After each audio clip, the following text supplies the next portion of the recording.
നമസ്കാരം, കൊട്ടാരക്കര മീഡിയയിലേക്ക് സ്വാഗതം.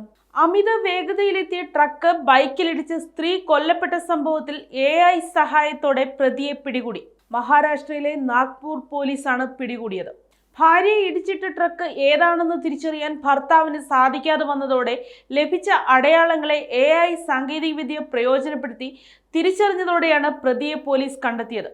ഓഗസ്റ്റ് 9-നായിരുന്നു അപകടം.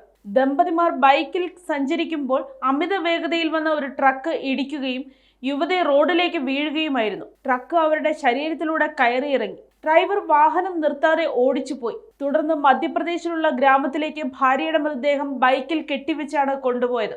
സംഭവത്തിന്റെ ദൃശ്യങ്ങൾ സാമൂഹിക മാധ്യമങ്ങളിൽ വ്യാപകമായി പ്രചരിക്കുന്നുണ്ട്. എന്നാൽ അപകടമുണ്ടാക്കിയ ട്രക്കുമായി ബന്ധപ്പെട്ട കൃത്യമായ വിവരങ്ങൾ നൽകാൻ കൊല്ലപ്പെട്ട സ്ത്രീയുടെ ഭർത്താവിന് കഴിഞ്ഞില്ല. ഇടിച്ചിട്ട ട്രക്കിന് ചുവന്ന അടയാളങ്ങൾ ഉണ്ടായിരുന്നു എന്ന് മാത്രമേ അദ്ദേഹത്തിന് അറിയാമായിരുന്നുള്ളൂ.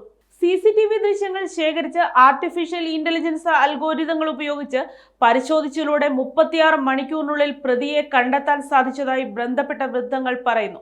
15-20 കിലോമീറ്റർ അകലത്തിലുള്ള 3 ടോൾ പ്ലാസകളിലെ CCTV ദൃശ്യങ്ങൾ ശേഖരിക്കുകയും 2 AI അൽഗോരിതങ്ങൾ ഉപയോഗിച്ച് വിശകലനം ചെയ്യുകയുമാണ് ചെയ്തതെന്ന് അധികൃതർ പറയുന്നു. ആദ്യത്തെ AI ടൂൾ CCTV ദൃശ്യങ്ങൾ മുഴുവൻ പരിശോധിച്ച് ചുവന്ന അടയാളങ്ങളുള്ള ട്രക്കുകളെ കണ്ടെത്തി.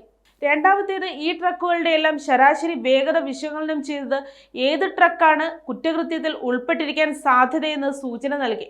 ഇതിന്റെ അടിസ്ഥാനത്തിൽ തിരിച്ചറിഞ്ഞ ട്രക്ക് നാഗ്പൂരിൽ നിന്ന് ഏകദേശം 700 കിലോമീറ്റർ അകലെയുള്ള ഗ്വാളിയർ കാൺപൂർ ഹൈവേയിൽ നിന്ന് കണ്ടെത്തുകയും പോലീസ് ഡ്രൈവറെ അറസ്റ്റ് ചെയ്യുകയും ചെയ്തു.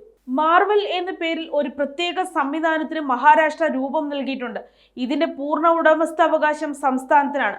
രാജ്യത്തെ ആദ്യത്തെ സംസ്ഥാനതല പോലീസ് AI സംവിധാനമാണിത്.